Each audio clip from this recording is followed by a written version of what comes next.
U.S. President Donald Trump's administration announced on Monday it was freezing $2.3 billion in federal funding to Harvard.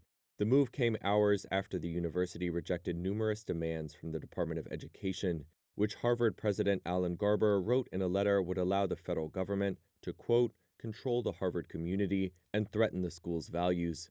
The funding freeze comes after the Trump administration said last month it was reviewing $9 billion in federal contracts and grants to Harvard. That's part of a crackdown on what it says is anti-Semitism that erupted on college campuses during pro-Palestinian protests over the past 18 months. The administration has already frozen hundreds of millions of dollars in federal funding for numerous universities. It's pressing institutions to make policy changes, citing what it says is a failure to fight anti-Semitism on campus. Deportation proceedings have begun against some detained foreign students who took part in pro-Palestinian demonstrations, while visas for hundreds of other students have been canceled. In a letter on Friday, the Education Department stated that Harvard had, quote, failed to live up to both the intellectual and civil rights conditions that justify federal investment.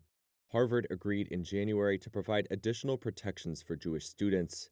And Garber said in his letter that while the university is taking steps to address anti-Semitism on campus, quote, these ends will not be achieved by assertions of power unmoored from the law to control teaching and learning at Harvard and to dictate how we operate.